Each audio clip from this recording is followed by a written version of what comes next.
Ito na nga, pag-uusapan na naman po natin itong nangyayari sa ating bayan. Tila ho nagpapatupad na ho ng diktadorya o di kaya ng martial law ang Malacanang. Ipapaliwanag ko kung bakit. Kasi alam nyo mga kababayan, yung mga nangyayari sa lipunan natin ngayon, itong mga past few days, ay makikita mo talaga na merong senyalis ho ng martial law o meron ng senyalis ng pagiging diktador, ika nga. Bakit ho martial law? Kasi parang dinadaanan na ho yung batas para ho bagang binabaliwala na ho yung batas.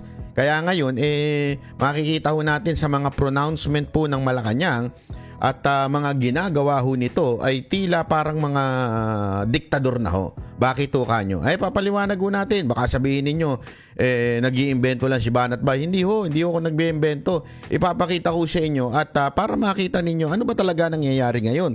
Kasi sa mga speech o sa mga press con ng ating mga opisyal sa Malacanang, tila ganun na ang ginagawa nila. Okay, panoorin po natin ito at i-reactionan ho natin ito. Matinding-matindi ho ito mga binitawan na naman ho ng walang iba kundi ang reyna ng palengke. Hindi. Walang iba ho ang official vlogger ng Malacanang. Pasok. Sinagot ng Malacanang ang pahayag ni Vice President Sara Duterte na may karapatan ng taong bayan na magpahayag ng galit laban sa gobyerno. Nitong Sabado, pinangunahan ni dating Pangulong Rodrigo Duterte ang isinagawang indignation rally sa Mandaue City kung saan niya binatiko si Pangulong Bongbong Marcos. Wala man sa rally. Nagpasalamat naman ang kanyang anak na si Vice President Sara Duterte sa mga dumalo doon. Sa pagpunta niya sa Cebu kahapon, sinabi niyang karapatan ng mga mamamayan na magpakita ng galit at karapatan ito, protektado ng saligang batas. Para na rin daw nalalaman nila sa gobyerno ang gusto ng mga tao. Katungod man na sa mga tao nga ipakita ang ilahan, ang ilahan, kasuko, namantay, constitution. Ayan, no, ang ganda na sinabi dito. Karapatan ng mga tao na ipakita ang kanilang galit sa constitutional protected and freedom of speech and expression. Karapatan ng tao ipakita ang kanilang galit. Okay, yan ang sinabi niya. Karapatan ng mga tao na ipakita ang kanilang galit. Yan ang sinasabi ni VP Sara Duterte. Protected freedom of speech and expression sa ato ang gasol. So, saktora nga mahibalaan namo kaming mga nagatrabaho sa gobyerno kung unsay gusto sa mga tao. Sabi ng Malacanang Press Officer Claire Castro, nung nalaman po ito ng Pangulo ay wala po siyang naging reaksyon dito dahil hindi nga po ito dapat nanggagaling sa pangalawang pinakamataas na leader ng bansa. pero para kay Castro, bakit daw ngayon lang niya ito sinasabi? Eto antindi nito Meron para sa presidente, meron sariling mensahe yung presidente. May sarili din siya mensahe. Ang lupit mo, Castro. Ang lupit mo, vlogger Castro. Kasi nandyan ka para ho sabihin mo ang mga good news at mga proyekto ng ating pamahalaan, ng ating gobyerno. Partikular na ho yung mga partikular na ginagawa ni Marcos. Pero ano ginawa mo? May sarili kang mensahe.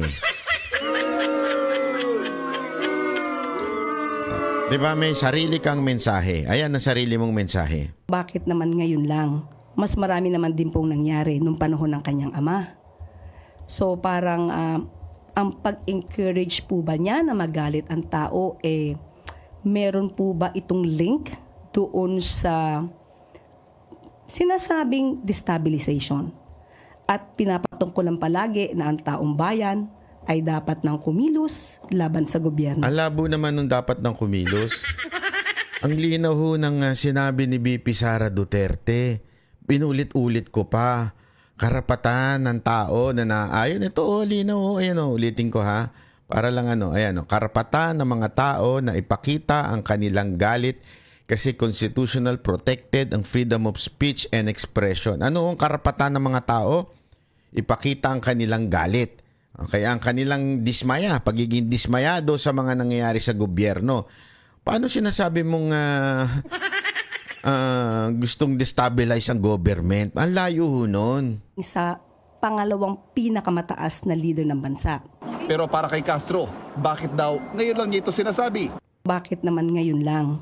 Mas marami naman din pong nangyari nung panahon ng kanyang ama. Fake news yan. Fake news yan. Kasi Madam Vlogger, kung maraming galit nung panahon ni PRRD, yung mga kriminal yun. Galit na galit po sila dahil nawalan sila ng negosyo, nabawasan ang kita nila, at yung ibang mga kasama nila, dead ball. Yun yung mga galit. Pero ngayon, ang mga galit, sino yung mga yun? Yung mga gutom. Sino yung mga galit ngayon? Yung mga hindi makapagpagamot dahil sa kulang-kulang na budget. Diba? Yan yung mga galit ngayon. Yung mga galit ngayon, yung mga naaabuso ng ating mga kapulisan na hinahayaan lamang ng ilang mga PNP officials. Yan yung mga galit, di ba? So, mali po ba yun? Naayon sa ating batas. Ito ay karapatan ng tao. As a matter of fact, I will quote to you verbatim, word for word. Section 4 of the Bill of Rights, Article 3, 1987 Philippine Constitution. Ano sabi dito, No law, walang batas, shall be passed abridging the freedom of speech, of expression, of the press, or the right of the people peaceably to assemble and petition the government for redress of grievances. Diba? Yan daw ay meron daw tayong karapatan na ating mag-assemble, sabihin magsama-sama. I-petition ng gobyerno sa kanilang redress of grievances. Ito papatranslate natin ng Tagalog para mas malinaw ho. 'Di ba? Ano po ba yung ibig niyan sabihin? Narito ang salin sa Tagalog. Ayan, meron tayong sekretary dito. Walang batas na ipapasa maglilimita sa kalayaan sa pagsasalita, pagpapahayag o pamamahayag o sa karapatan ng mamamayan na mapayapang magtipon, magpetisyon sa pamahalaan upang iwasto ang mga hinaing. Mga hinaing po nila, 'di ba? Yung hinaing na 'yon kasama na ho doon yung galit ng mamamayan. Bakit po ba galit ang mamamayan? Linawin natin para sa mas malinaw na usapin. Kasalanan po ba na engganyohin ng ating Vice Presidente na ilabas ng mga kababayan natin ang kanilang galit sa gobyerno? Bakit kaya hindi magagalit?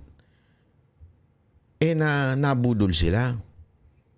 Ang pangako ng Presidente, 20 pesos na bigas. Ano nangyari? 20 pesos kada piraso ng kamatis, minsan 40. Hindi ka ba magagalit nun? Di ba? Ano pa naman tayo? We are a rice nation, ika nga. We cannot live without rice, di ba? We can live without boyfriend and girlfriend, but we cannot live without rice. Napakahirap. Sa Pilipinas, napakahirap mag-diet kasi talagang lahat ng bagay hindi kumpleto. Subukan mo kumain ng sinigang nang walang rice. Hindi, at least sa ibang bansa, di ba? Pagka sinabi mong soup lang talaga. Soup, di ba? Sa Pilipinas, hindi po pwede yung soup. Pag sinabi mong may sabaw, kailangan may rice yan. Matik yan. May rice yan at may patis. Subukan mong kumain ng longganisa na walang rice.